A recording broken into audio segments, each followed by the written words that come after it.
Regresamos, estamos analizando las elecciones de ayer en Estados Unidos. Todavía no hay resultados definitivos. Pablo. Leo, yo quería contestarle a Denise, fíjate, pero ya se fue. Lo que pasa es que decía que minimizo el problema del racismo. Para nada. Estoy intentando explicar cómo piensa el votante. Me parece que un error del Partido Demócrata es achacarlo únicamente al racismo. Creo que eso no explica que 65 millones de personas voten por un candidato al cual le va mejor con las minorías que hace 4 años y por el cual los blancos votan menos que hace 4 años. Entonces, yo más bien creo que esta es una gran derrota para las políticas de la identidad y otras expresiones del Partido Demócrata. Prácticamente no funcionó en ningún lado. Te digo, a Trump le fue bastante bien con casi todas las minorías. La gente no compra el discurso de que Estados Unidos es un patriarcado neocolonial blanco y menos barbaridades como desmantelar a la policía o hacer obligación la educación interseccional. Y sí se nota, creo, en esta elección el castigo contra movimientos como Antifa, BLM, el saqueo de tiendas.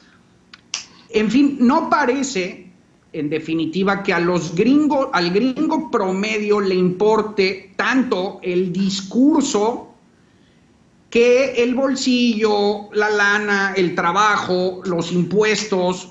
Creo que le importan mucho más que las retóricas académicas del posmodernismo. Y es muy importante, ¿por qué lo digo? Porque es muy importante que si Biden, representando una coalición centrista, va a intentar recuperar ese centro y subsanar las heridas y armonizar al país, pues que entienda eso, que entienda qué le importa al votante de Trump y que no es buena idea estarles diciendo todo el día que son una canasta de deplorables. Claro. ¿Sí me explico? Sí, no, totalmente. Incluso le sirve mucho a la oposición en México con el votante promedio obradorista. Esa es otra cuestión. Sí. Ahora, a mí me parece que Biden es una buena apuesta para eso, porque es un político centrista, es una gran coalición. Él mismo ha confinado a los radicales de su partido y me dejó muy tranquilo el discurso conciliatorio que dio hoy, sí. Que ya prácticamente está embestido como presidente, y creo que con ese tono yo creo que puede llevar a las cosas a mejores términos. A ver, yo quisiera hablar precisamente de Joe Biden, porque seguramente será el ganador, Mario. Ya hablamos mucho del perdedor de Trump, hablemos ahora del ganador, Mario. La verdad, yo sí tengo mis dudas de si va a tener el poder y la energía para enfrentar a una nación tan dividida como es Estados Unidos y con una oposición, como decíamos, que va a seguir ahí vivita y coleando, seguramente, no sé si unida en torno al Partido Republicano, ¿no? Pero en fin, ¿cómo ves tú a Joe Biden, Mario? Mira, paradójico cómo va a llegar, si llega, siendo el candidato y por lo tanto presidente más votado en la historia de Estados Unidos. Correcto. Más votos que Obama. Entonces, si llega en una situación muy difícil, se gana la rifa del tigre, cosas así las podemos afirmar sin lugar a dudas. Tiene que enfrentar una crisis económica, la pandemia, un país dividido, enfrentar los problemas y retos en política internacional que le dejó Trump. Va a estar muy difícil su administración, a pesar de llegar con el voto mayor, ¿no? Y eso lo vuelve, como lo dijimos aquí alguna vez, un candidato que quizá, como él mismo se describió, sea un candidato de transición, de una transición hacia una nueva era. A lo mejor es wishful thinking, a lo mejor es solo un deseo que pasa por los demócratas que piensan que se están reinventando cuando no. Y en eso quiero hacer eco, polemizar un poco, pero también me temo que estoy un poquito de acuerdo con Pablo en esta ocasión. Espero que no me pase muy seguido. Pero sí hay un problema con, por ejemplo, el caso de los latinos. No diría que la política de la identidad, que sé que a Pablo le choca, ha fracasado. No, creo que eso amerita un análisis más detallado, pero el caso de los latinos sí es importante. El hecho de que los demócratas no hayan sabido llegar a la población de los latinos, les hayan fallado, los hayan dejado oír, no les hayan puesto atención y se hayan ido con Trump en Texas y en Florida, dice mucho. En el caso de los cubanos, creo que es más por las posiciones claramente anticastristas que demostró Donald Trump en varias de sus intervenciones, y eso es lo que hizo la diferencia entre ese electorado particular. Yo no creo que hay como Pablo sí, un elector promedio, un gringo promedio. Creo que hay más, es muy segmentado y así hay que analizarlo. Pero en el caso de los mexicanos y latinoamericanos que viven en el sur, hay esta beta conservadora que ha ido creciendo cada elección y que los demócratas siempre esperaban, como decía Denise hace rato, que iban a votar demócrata, como lo hacen otras de las poblaciones que están abajo en la pirámide social. Oye, Mario, los afroamericanos. Y no está ocurriendo. A muchos hombres latinoamericanos les gusta el liderazgo de Donald Trump porque es el liderazgo del macho.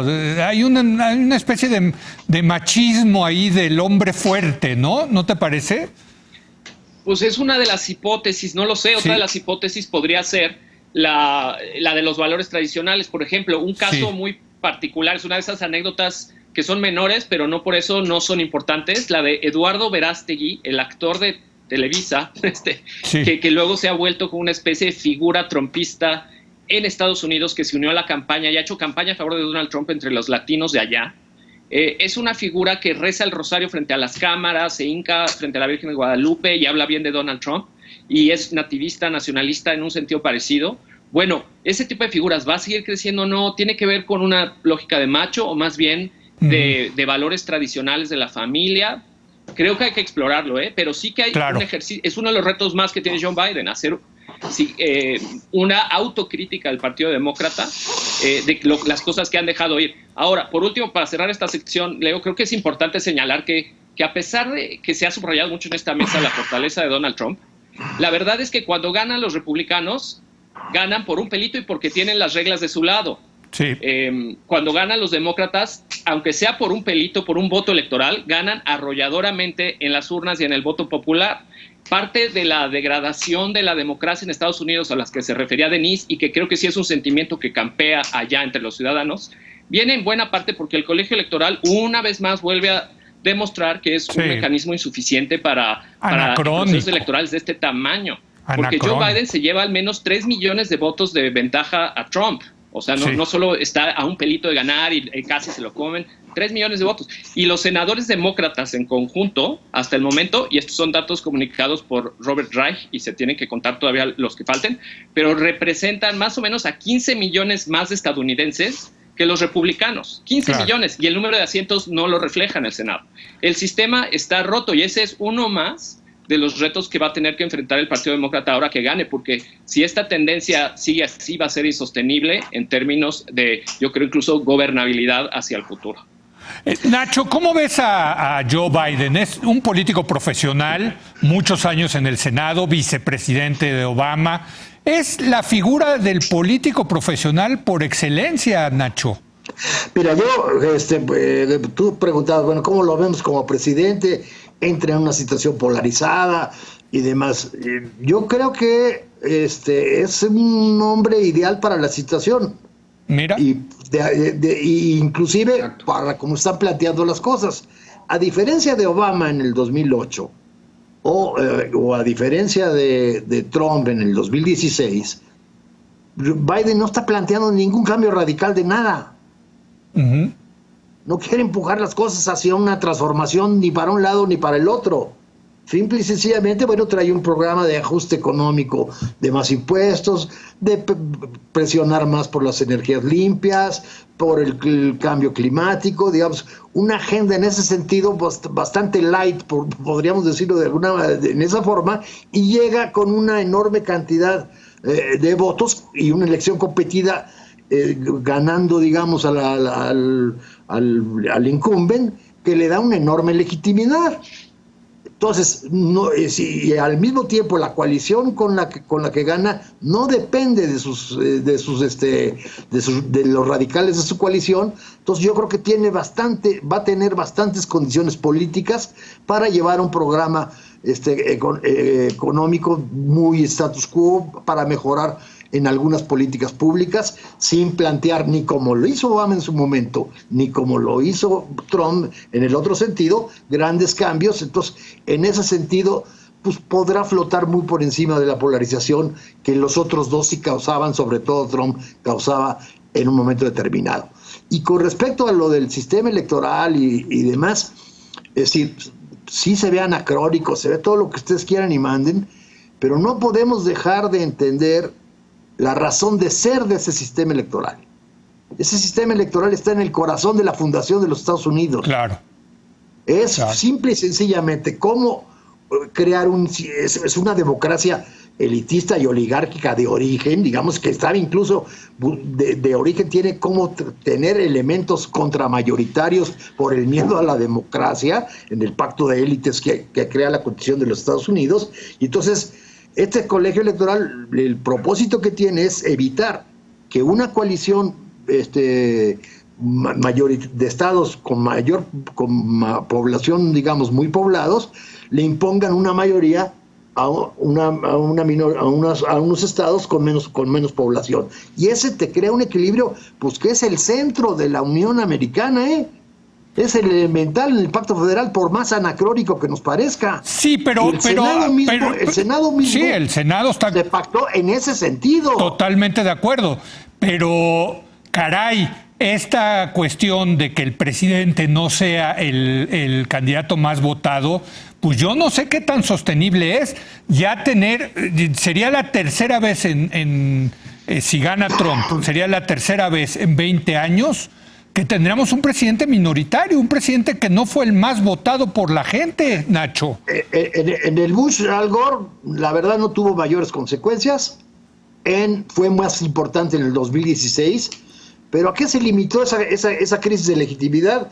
A 5 o 6 meses de protestas muy fuertes y muy airadas, y hasta ahí quedó. Porque ¿en manos de quién está cambiar esas reglas electorales? En manos de los políticos. Y sí, las reglas electorales son precisamente uno de los juegos más curiosos, en donde los que juegan se ponen las reglas, Bueno, tengo que hacer una pausa. Tengo que hacer una pausa rapidísimo. Regresamos a concluir esta discusión de las elecciones en Estados Unidos.